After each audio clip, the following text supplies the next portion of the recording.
मोदी की सरकार अंबेडकर विरोधी तो है ही, साथ ही साथ अंबेडकर के अनुयायी दलित भाइयों का भी विरोधी है। और आपको अपने पद से इस्तीफा देना होगा, तभी हमारी पार्टी चैन से बैठेगी। नहीं तो अंबेडकर का ये अपमान नहीं सहेगा। सदन में अपमान करना उनके लिए बहुत कठिन होगा।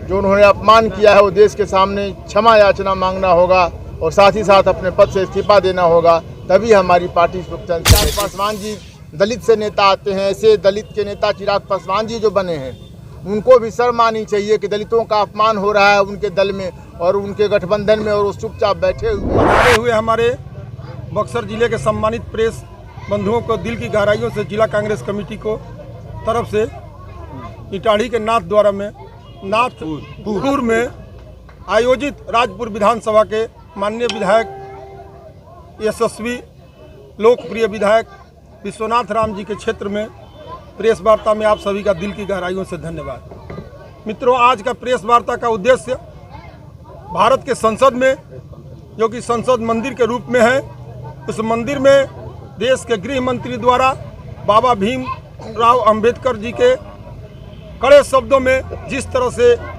आपत्तिजनक बयान दिए हैं, उन्हीं के खिलाफ में माननीय विधायक जी राजपुर में आज प्रेस वार्ता करेंगे। अखिल भारतीय कांग्रेस कमेटी के निर्देशानुसार एवं बिहार प्रदेश कांग्रेस कमेटी के निर्देशानुसार ये प्रेस वार्ता आयोजित की जा रही है। मंच पर आसीन हमारे लोकप्रिय विधायक माननीय विश्वनाथ राम जी, महिला कांग्रेस कमेटी के अध्यक्ष श्रीमती पुष्पा वर्मा जी, युवा कांग्रेस के अध्यक्ष छोटे भाई लक्ष्मण उपाध्याय जी, इटाढ़ी प्रखंड कांग्रेस कमेटी के अध्यक्ष कमल पाठक जी और हमारे वरिष्ठ नेता संजय दुबे जी, नंदू उपाध्याय जी, तमाम सारे अतिथि आए हुए हैं। मैं अब चाहूँगा कि आज की प्रेस वार्ता का अपना आयोजन प्रेस के सामने माननीय लोकप्रिय विधायक विश्वनाथ राम जी आप सबों के समक्ष रखें।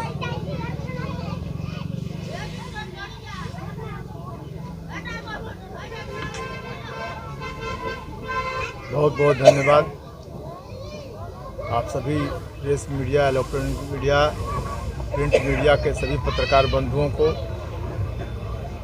बहुत बहुत धन्यवाद। साथ ही साथ पार्टी के सभी वरिष्ठ नेतागण, पार्टी के जिला अध्यक्ष भाई मनोज पांडे जी, महिला मोर्चा के जिला अध्यक्ष पुष्पा वर्मा जी, युवा मोर्चा के अध्यक्ष भाई लक्ष्मण उपाध्याय जी,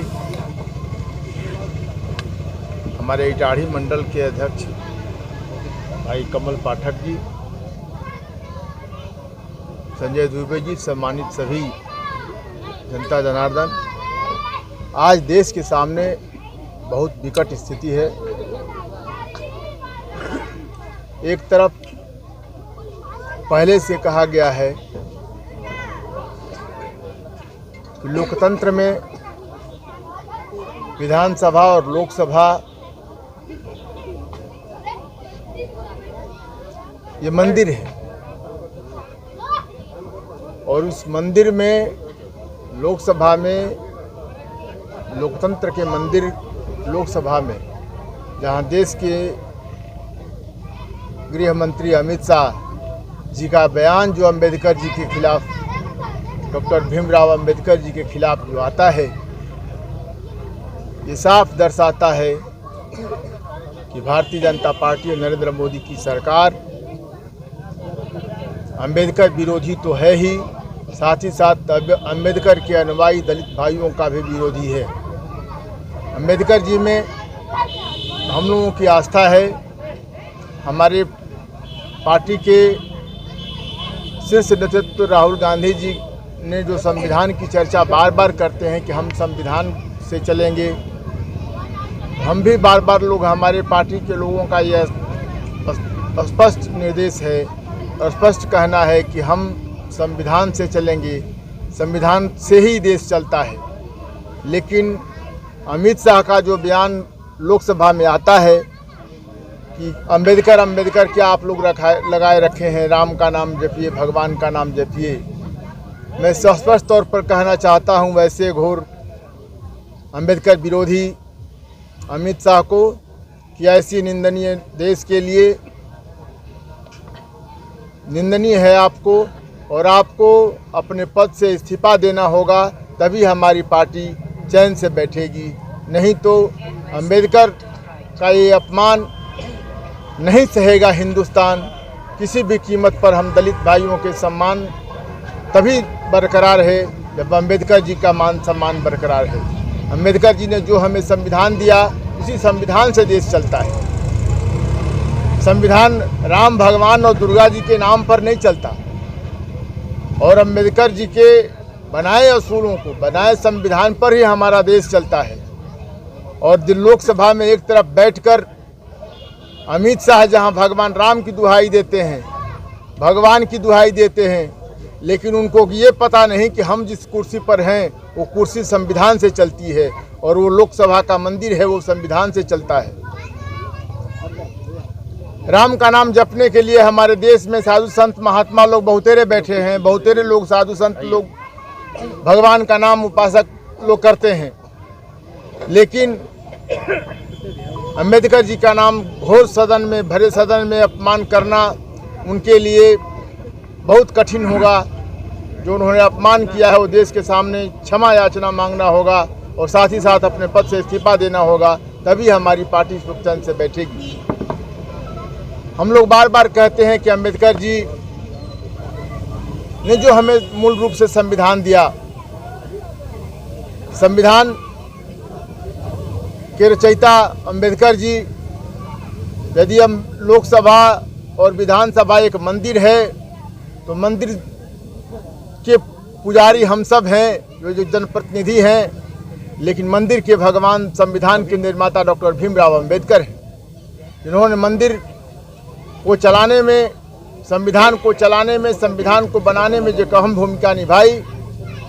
उसके लिए हम सभी, हमारी पार्टी एक चरण के साथ रोज प्रतिदिन ये कार्यक्रम चल रहा है। अंबेडकर जी के बयान के खिलाफ जो आने पर प्रतिदिन हमारी पार्टी प्रेस वार्ता कर, फ्लैग मार्च निकालकर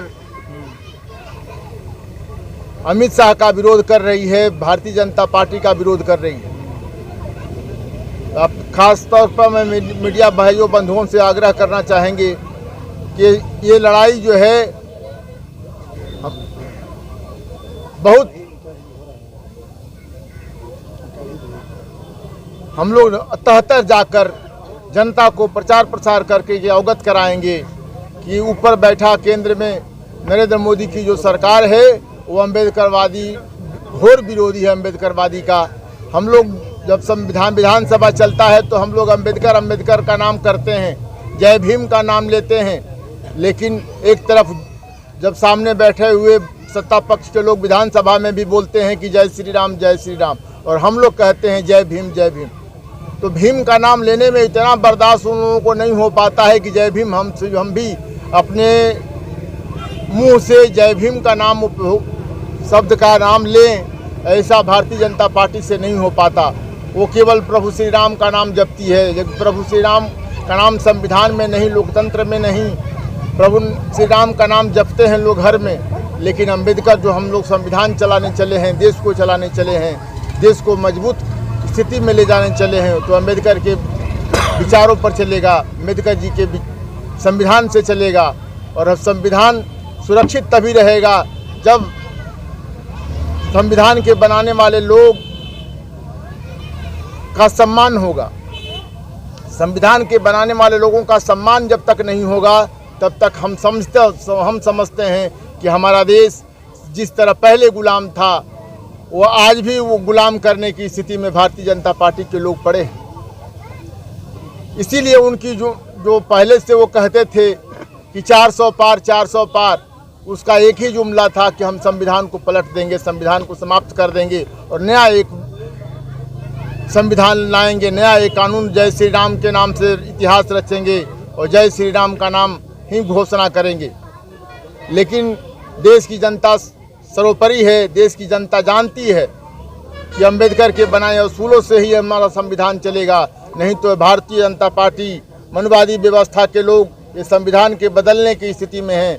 इसलिए देश की जनता ने करारा जवाब दिया और उनको जितना उनको ख्वाहिश थी उससे उनको दूर रखा उसी का परिणाम है कि एक तरफ कहा जा रहा था कि 1 नेशन 1 इलेक्शन की जो बात उन्होंने कही पार्लियामेंट में, लेकिन जिसके लिए उनको बहुमत चाहिए था वो बहुमत से दूर रहे। संविधान को बदलने का जो बहुमत चाहिए था उससे वो दूर रहे। तो हम धन्यवाद देते हैं अपने जनता, देश की जनता को, जिन्होंने भारतीय जनता पार्टी के असूलों मंसूबों को फेरने का काम कोशिश किया। इसके लिए देश की समस्त जनता को साधुवाद धन्यवाद देते हैं। और साथ ही साथ भारतीय जनता पार्टी डॉक्टर भीमराव अम्बेडकर के विरोधी अमित शाह और नरेंद्र मोदी को अपने पद से त्यागपत्र हम मांग करते हैं। हमारी पार्टी त्यागपत्र मांग करती है। जब तक अमित शाह त्यागपत्र नहीं देंगे तब तक हम चैन से बैठने वाले नहीं।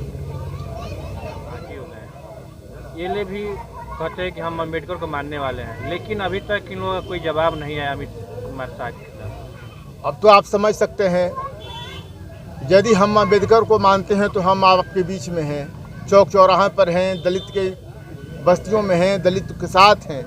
लेकिन वो तो केवल कहते हैं। अम्बेडकर के मानने वाले लोग यदि होते तो अम्बेडकरवादी का जो विरोध कर रहे हैं, अम्बेडकर जी के जो नामों का विरोध कर रहे हैं अमित शाह, उसको इस्तीफा दिलवा दें।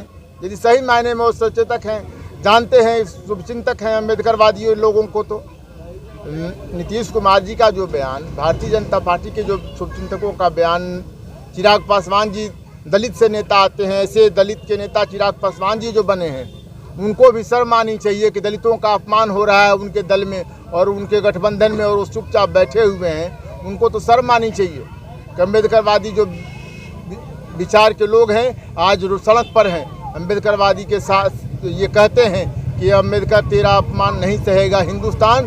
हम लोग गर्व से कहते हैं कि अम्बेडकर जी का जो अपमान लोकसभा में हुआ है, हम किसी भी कीमत पर बर्दाश्त करने की स्थिति में नहीं है।